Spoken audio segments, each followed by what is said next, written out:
ಸ್ನೇಹಿತರೆ ಆ್ಯಕ್ಚುಲಿ ಈ ವಾರ ಬಿಗ್ ಬಾಸ್ ಮನೆಗೆ ಬಂದಂಥದ್ದು ನಿಮಗೆಲ್ಲರೂ ಕೂಡ ಗೊತ್ತಿದೆ.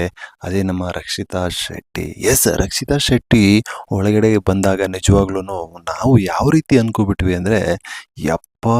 ಇವತ್ತು ಆ್ಯಕ್ಚುಲಿ ಬಿಗ್ ಬಾಸ್ ಮನೇಲಿ ಒಂದು ದೊಡ್ಡ ರಾದ್ಧಾಂತನೇ ನಡೆಯುತ್ತೆ ಅಂತ ಅಂದ್ಕೊಂಡ್ವಿ. ಯಾಕೆಂದರೆ ಕಿಚ್ಚ ಸುದೀಪ್ ಅವರ ಮುಂದೆ ಈ ಪಾಟಿ ಕಣ್ಣುಗಳನ್ನು ಬಿಡ್ತಾ ಇದ್ಲು ಇದೇ ರಕ್ಷಿತಾ. ಆ್ಯಕ್ಚುಲಿ ಆ ಕಣ್ಗಳು ಬಿಟ್ಟಿದ್ದಕ್ಕೆ ನಮ್ಮ ಸುದೀಪ್ ಅವರೇ ಭಯ ಬಿದ್ದುಬಿಟ್ಟು ಆ್ಯಕ್ಚುಲಿ, "ಯಾಕಮ್ಮ ಆ ಮಟ್ಟಿಗೆ ಕಣ್ಣು ಬಿಡ್ತಾ ಇದೆಯಾ? ಭಯ ಆಗ್ತೈತಮ್ಮ ನನಗೆ" ಅಂತ ಆ್ಯಕ್ಚುಲಿ ಅಲ್ಲೇ ಓಪನ್ ಅಪ್ ಆಗಿ ಹೇಳಿದರು. ಎಸ್ ನಮ್ಮ ಕಿಚ್ಚ ಸುದೀಪ್ ಅವರೇ ಒಂದು ಥರ ಅಲ್ಲಿ ನಡುಗ್ಬಿಟ್ಟಿದ್ರು.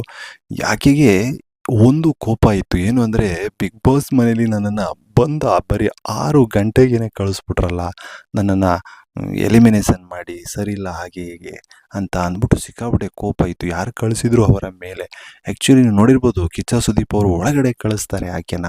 ಒಳಗಡೆ ಕಳಿಸಿದ ಮೇಲೆ ಆ್ಯಕ್ಚುಲಿ ಪರವಾಗಿಲ್ಲ, ಕನ್ನಡನ ನೀವು ನೋಡಿರ್ಬೋದು. ಫಸ್ಟು ಸ್ಟಾರ್ಟಿಂಗ್ ದಿನ ಬಂದಾಗ ಕನ್ನಡ ಎಲ್ಲೋ ಒಂದೊಂದು ಪದವನ್ನು ಉಪಯೋಗಿಸ್ತಾ ಇದ್ಲು. ಆದರೆ ಇವತ್ತು ಬಿಗ್ ಬಾಸ್ ಮನೆ ಒಳಗಡೆ ಬಂದಾಗ ತುಂಬ ಕನ್ನಡ ಸ್ವಲ್ಪ ಪದಗಳನ್ನ ಜಾಸ್ತಿ ಚೆನ್ನಾಗಿ ಉಚ್ಚಾರ ಮಾಡ್ತಾ ಇದ್ಲು. ಆದರೆ ಕಿಚ್ಚ ಸುದೀಪ್ ಅವ್ರು ಮಾತಾಡಿಸ್ದಾಗ ಮಾತ್ರ ಸ್ವಲ್ಪ ತೊದಲ್ತಾ ಇದ್ಲು. ಎಸ್, ಆದರೆ ಕಿಚ್ಚ ಸುದೀಪ್ ಆ್ಯಕ್ಚುಲಿ ಬಂದ ತಕ್ಷಣ ನೀವು ನೋಡಿರ್ಬೋದು, ಎಲ್ಲ ಮತ್ತೆ ಒಂದು ಪರಿಚಯ ಮಾಡ್ಕೊಳ್ತಾಳೆ. ನಾವೇನು ಎಲ್ರಿಗೂ ಹೊಡೆದು ಬಿಡ್ತಾಳೆ ಅಂದರೆ ಪರಿಚಯ ಮಾಡ್ಕೊಳ್ತಾಳೆ. ಅದರಲ್ಲೆಲ್ಲ ಸ್ವಲ್ಪ ಖಾರವಾಗಿ ಮಾತಾಡಿದ್ದು ಅಂದರೆ ನಮ್ಮ ಕಾಕ್ರೋಚ್ ಸುದಿ ಮೇಲೆ. ಆ ಕಾಕ್ರೋಚ್ ಸುದಿ ಅವಳು ಕೊಡ್ತಕ್ಕಂಥ ಟಾರ್ಚರ್ನ ತಡ್ಕೊಳಕ್ಕಾಗ್ದೇ ಆ್ಯಕ್ಚುಲಿ ನಮ್ಮ ಅಶ್ವಿನಿ ಗೌಡ ಅವರಿಗೆ, "ನೋಡಿ ನೀವೇನು ಹೇಳಿದ್ರಂತೆ ಆಕೆಗೆ" ಅಂದ್ಬಿಟ್ಟು ಆಕೆ ಮೇಲೆ ಎತ್ತಾಕ್ಬಿಡ್ತಾರೆ. ಎಸ್ ಅಶ್ವಿನಿ ಗೌಡ, "ನಾನು ಕೇಳ್ತೀನಿ, ನಾನು ಒಳಗೆ ಸರಿಯಾಗಿ ಮಾಡ್ತೀನಿ ಹಾಗೆ ಹೇಗೆ" ಅಂತ ಅವರು ಕೂಡ ಸ್ವಲ್ಪ ಇದು ಮಾಡಿರ್ತಾರೆ. ಆದರೆ ಕಿಚ್ಚನ ಪಂಚಾಯಿತಿಯಲ್ಲಿ ಭಾನುವಾರ ನೀವು ನೋಡಿರ್ಬೋದು, ಏನು ಅಂತಂದರೆ, ನಿನಗೆ ಸ್ವಲ್ಪ ಕನ್ನಡದ ಮಾತಾಡೋದು ಸ್ವಲ್ಪ ಕಷ್ಟ ಆಗ್ತಾ ಇದೆಯಮ್ಮ ನಿನಗೆ ರಕ್ಷಿತಾ, ಹಾಗಾಗಿ ನಿನಗೆ ಒಬ್ಬ ಟೀಚರನ್ನು ಕೊಡ್ತೀವಿ ಅಂದ್ಬಿಟ್ಟು ಆ್ಯಕ್ಚುಲಿ ನಮ್ಮ ಅಶ್ವಿನಿ ಗೌಡ ಅವ್ರಿಗೆ ಹೇಳ್ತಾರೆ. ಎಸ್, ಅದಕ್ಕೂ ಕೂಡ ಒಂಥರ ಚೆನ್ನಾಗಿ ಇತ್ತು ಅದು. ಆ ರೀತಿ ಹೇಳಿದ ಮೇಲೆ ಅಲ್ಲೂ ಕೂಡ ಒಂದಷ್ಟು ಮಾತುಗಳು ಆದವು.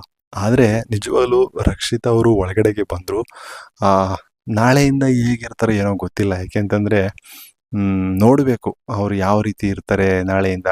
ಒಂದು ವೇಳೆ ನಾಳೆಯಿಂದ ಸರಿಯಾಗಿ ಅವರು ಪರ್ಫಾರ್ಮೆನ್ಸ್ ಕೊಟ್ಟಿಲ್ಲ ಅಂತಂದರೆ ನೆಕ್ಸ್ಟ್ ವೀಕು ಕೂಡ ಹೋಗ್ಬೋದು ಅವರು.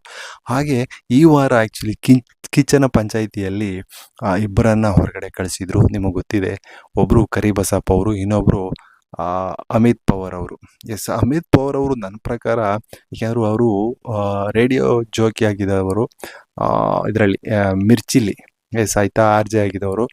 ಹಾಗಾಗಿ ಅವರು ತುಂಬ ಚೆನ್ನಾಗಿ ಮಾತಾಡ್ತಾರೆ. ಆದರೆ ಸ್ವಲ್ಪ ಸ್ಟಾರ್ಟಿಂಗಲ್ಲಿ ತುಂಬ ಮೀನಮೇಷ ಮಾಡಿಬಿಟ್ರು ಅಂತ ಅನಿಸುತ್ತೆ. ಇನ್ನೂ ಇದೆಯಲ್ಲ ಟೈಮು, ಮಾತಾಡೋಣ, ಇನ್ನೂ ಇದೆಯಲ್ವ, ಇನ್ನೂ ಏನಾರು ಮಾಡೋಣ ಅನ್ನುವಂಥದ್ದನ್ನು ಸ್ವಲ್ಪ ಸ್ಟಾರ್ಟಿಂಗಲ್ಲಿ ಅವ್ರು ಇದು ಮಾಡಿದ್ರಿಂದ. ಕರಿಬಸಪ್ಪ ಅವರು ಹಾಗೇನೆ, ಅವ್ರದ್ದು ಒಳ್ಳೆ ವ್ಯಕ್ತಿತ್ವ ಇದೆ ಕರಿಬಸಪ್ಪ ಅವ್ರದ್ದು. ಅವ್ರು ಕೆಲವೊಂದು ಮಾತುಗಳು ಹೇಳಿದ್ರು, ತುಂಬ ಇಷ್ಟ ಆಯ್ತು ನನಗೆ ಬಿಗ್ ಬಾಸ್ ಮನೇಲಿ, ಆಯಿತಾ.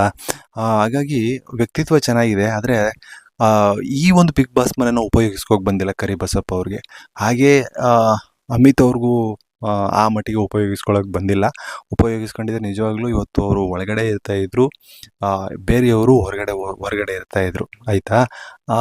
ಹಾಗಾಗಿ ಇವತ್ತು ಬಿಗ್ ಬಾಸ್ ಮನೆಯಿಂದ ಅವರಿಬ್ಬರು ಹೊರಗಡೆ ಬಂದಿದ್ದಾರೆ. ಮುಂದಿನ ವಾರ ಇನ್ನೂ ಒಂದು ಇಬ್ಬರು ಬರ್ಬೋದು, ಅಥವಾ 3 ಜನ ಬೇಕಾದರೂ ಹೋಗ್ಬೋದು.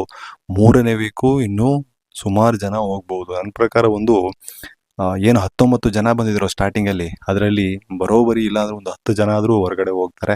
ಇನ್ನೂ 10 ಜನದ ಒಳಗಡೆ ಕೂಡ ಬರ್ಬೋದು. ಯಾರ್ಯಾರು ಬರ್ತಾರೆ ಅಂತಲೂ ಕೂಡ ಹೇಳೋಕ್ಕಾಗಲ್ಲ, ಊಹೆ ಮಾಡ್ಕೊಳಕ್ಕಾಗಲ್ಲ, ಆ ರೀತಿ ಇದೆ ಪರಿಸ್ಥಿತಿ. ಎಸ್, ನಿಮ್ಗೇನು ಅನ್ನಿಸ್ತಾ ಇದೆ ಈ ವಾರದ ಕಿಚ್ಚನ ಪಂಚಾಯಿತಿ? ತಪ್ಪದೆ ಕಮೆಂಟ್ ಮಾಡಿ. ನಮಸ್ಕಾರ.